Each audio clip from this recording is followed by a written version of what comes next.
right. Am I recording here? I am. This tripod thing I have, it's a GorillaPod, which I recommend. If you're doing any sort of video work, GorillaPod, I don't know if I recommend it for photography because it's kind of unusual. It's hard to get it level perfectly as you could with such ease as a typical tripod, but this thing can wrap around like a machine. I'm sitting on a counter right now. I don't know if you can tell. Look. I don't know if you can see me here. I'm just chilling out on this counter. So Cafe Wolf, I've been sick. It's the time of year. It's Canadian winter for people in other hemispheres. It's winter here. I'm always getting sick, which is a problem, which is annoying. But here's the next question. It's from Heidi. I believe in your need to write. Can you share at what age this began? Any catalysts or specific realizations of this innate need? Well, thank you, Heidi. I appreciate that. I always appreciate your questions and your support and your kindness. Yeah, my innate need. It is a need for me.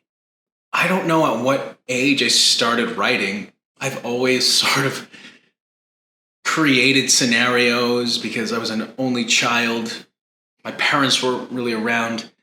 I didn't have that much social activity until a little bit later, but I loved creating worlds. So I'd sit and I would draw, I don't know what you call it, cross sections of layers or bases and draw little stick men trying to navigate through these labyrinths, getting caught in all sorts of traps that I would draw. And then I would, I'd write stories around that. Like, what's happening here? Whose layer is this? Why is he a bad guy? Who are the heroes? What are they doing? What's the object? Why are you there, good guys, invading this base? So I've always just had, that's not the start of it, but I've always had that, even with playing with my action figures alone. I would create scenarios and, as kids do, imagination, work that out as through play. So, yeah, that sort of like a foundation of my imagination, I guess. When it started to manifest was early on in maybe grade 3 or 4. I remember we had to write a story, and I did something with dolphins. I wrote a story. The teacher was really impressed. I wrote a story that dolphins, because somebody said, I remember hearing somebody say dolphins are as intelligent or more intelligent than human beings as a child. And so I came up with this story where dolphins were once people. And there was like a wizard or a warlock who cast a spell on them and turned they were kind of like rogues or rebels, turned them into dolphins, cursed them to that. And so that's where dolphins came from. And it's grade 3. I don't remember what age that is. Pretty young. But the teacher was impressed and told me I should keep writing. Well, I didn't. I did not keep writing. It's hard when you're a child and you don't have that support at home to feel safe. When you don't feel safe at home, it's hard to sit and do that. And a lot of people can escape through writing, but this was not like a lack of safety because I hear violence. It's because I was in direct threat of harm. So yeah, I did not, I was never home. Always outside playing, coming up with these stories in my mind, just walking through the woods. I would just imagine that I was in another time, the Dark Ages or something, and I was being pursued. I would come up with these things to help the sadness and the hurt, and so I didn't feel weak. You know what I mean? So I didn't feel so vulnerable. I had to come up with these scenarios as a child. So it comes from this need that I have to filter through feelings that I have and put them into something that I have some agency over. And it's not that I'm looking for control. It's I'm looking to get these things out of my body and manifest them in a way that I can understand, because I'm a very intuitive person. I'm not a very literal thinker. People consider me an intellectual. I just think a lot. I like to wonder. I don't consider myself an intellectual. I think I'm flattered when people suggest that, but all I'm doing is feeling, and I just have strong intuition. So that intuition can translate to negative energy in my body that makes me feel uncomfortable, gives me anxiety, what have you. So in order to familiarize myself with that and to be able to make a relationship, build a relationship, with that which ails me, I spend time with it and I paint these things. I paint what I see, but I'm not using paints. I'm using words. But rest assured that in my body, I don't, like, these things don't appear to me as sad. I don't have categories that say this is your sad feeling or your happy feeling. These things appear to me in amorphous shapes and colors and gradients that are constantly changing. They carry a certain level of menace or healing, comfort, or inspiration. And I don't know what they are until I sit down and stare into them as if they were a void, so that maybe they can reflect back to me a version of myself that I don't quite sense that is calling for me within these feelings. So that's my need to write. That creativity started young. I think the first time I wrote poetry, I didn't know I was writing poetry. I was just writing a stream of consciousness, and I didn't know it was called a stream of consciousness. I was just writing words down that I felt in my body, and they had an energy and they move in a certain way. So, like when I'm writing poetry, people are always telling me what they think it means, and it doesn't matter what it means from me. It matters how it makes you feel, because these words inside of me, I don't always know what they mean. All I know is that words are there, and they need to come out, and they just come out like that. And sometimes I feel like they're abstract, and people will ascribe meaning to it, which is fine, but then don't ascribe that to my expression. That's what you feel. But very much so in even when I read poetry, how I speak at times, how I phrase things, how I pace things, that is how these words inside of me exist. And they have an energy to them. It's like they're gusts of winds that bounce back and forth and all over the place. And so that's what I was doing. I was just writing words down. And when I showed somebody, they were like, this is really cool poetry. And I said, what do you mean? Because in my mind, poetry was roses are red, violets are blue. Because I didn't know. I had never explored that. Like I said, I was not as a child, I was also not an intellectual. I just wondered a lot and I had a big imagination. And I guess I was creative, but I didn't know. I was expressive. And from there, I think when that comment was given to me, I think I was probably 14 or 15 when I had realized or became aware that what I was doing was poetry. And then from then on, I spent more time doing that, because up until that point, I didn't think of anything of it. I thought I was just being a weird kid, writing weird patterns of words as you would scribble and doodle in a corner of a textbook, you know what I mean? And so up until that point, that was something I just did as a like a way to pass time. When I was on the street, I had a paper and a notebook, and I would write because I needed to do something with these feelings. And I'd have to kind of feel safe, and I'd have to feel empowered in a way. And doing that made me feel strong, because I felt like I was doing something, but I just thought it was dumb. You know what I mean? Does that make any sense? So, yeah, it was like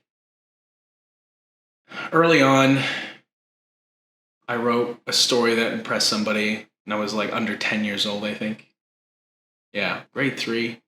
Yeah, must be like 8 or something. But I remember, so in high school, keep in mind my high school experience was a little here and there because of my living situation. So I was a terrible student because I couldn't do the work. I couldn't do the homework that was given to me. For the same reason I mentioned earlier, there was no stability and danger. If I was stronger, maybe I could have done it. Yeah, you could always make that excuse. I could make that excuse, but I don't want to. I didn't have the opportunity to even try. I call that an excuse if you were to lay that reason. Yeah, probably I was too weak to be able to do it. Because I know some other people who were in a similar situation and really found a way to excel, and I just couldn't do that. So I would always have situations where teachers were, because I wasn't doing the homework, they would default to this idea that I was an idiot, that I was dumb, I didn't know what I was talking about, or was expressing at random things.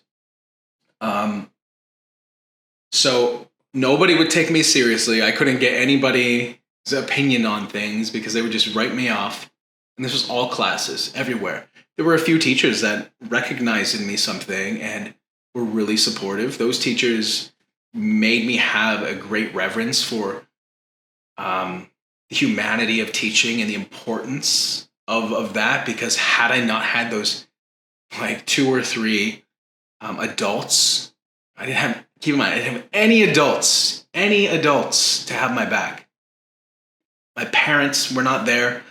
My extended family, nope. Nobody had my back. Nobody once offered me support, except for these few adults at school. Like, that's the safest place I felt, was at school.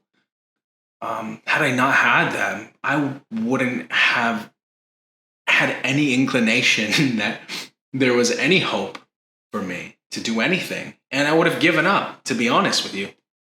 So the few teachers who believed in me, there was a drama teacher, because I was writing and performing some pretty really dramatic outside the box things.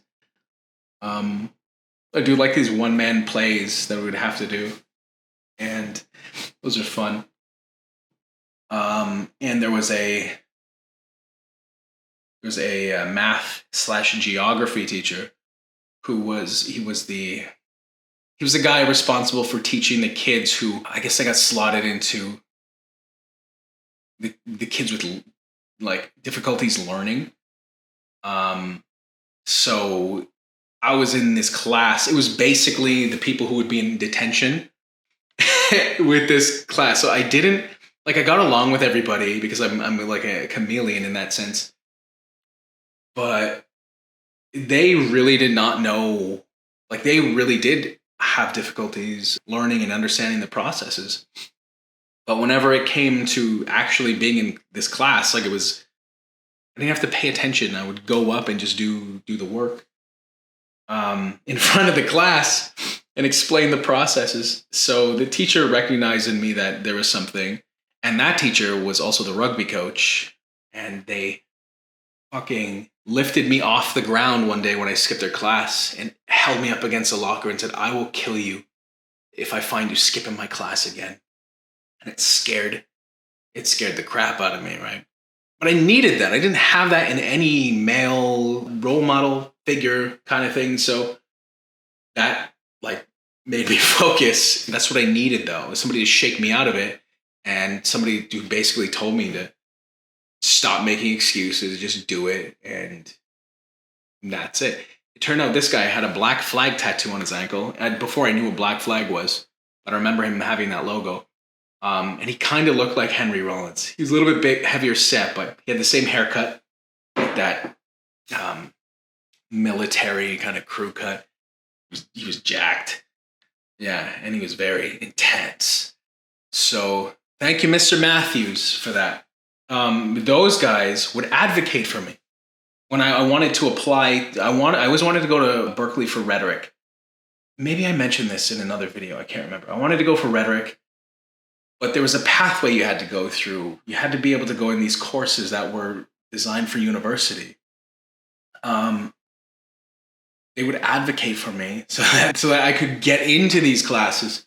And when I was there, like the English class, I was I don't know, they would prompt things and I would answer them and it would be kind of parallel to the lesson, but then whatever I would present would then become the lesson, which was very interesting to me. And my like I could write the stories, I could interpret the words. So words have always been really important to me. Um, in that there's something I could really connect with without really even trying. I think it's just natural to me. It's in my body. Um, but again, when because there was no stability, these things eventually fell apart when I had to shift priorities. Like I remember having a full time job while I was in high school, and it came to like, okay, am I going to have some money to be able to live, or am I going to do the homework? So it sucked. It sucked, but I'm glad it turned out how it did. I probably would be a pompous prick if I went to Berkeley for rhetoric, and now I'm just a pompous prick who didn't go to Berkeley for rhetoric. Anyways, Heidi, thank you for the question. I hope you're doing well. I hope everyone's doing so well on this day. Life is changing for me a lot. There's a lot of moving parts. I'm kind of on like a tight schedule to accomplish some things. Figure out this content stuff for YouTube. There's just so much. There's so much, and there's just not enough hours in the day, really. Yeah, but I'm good.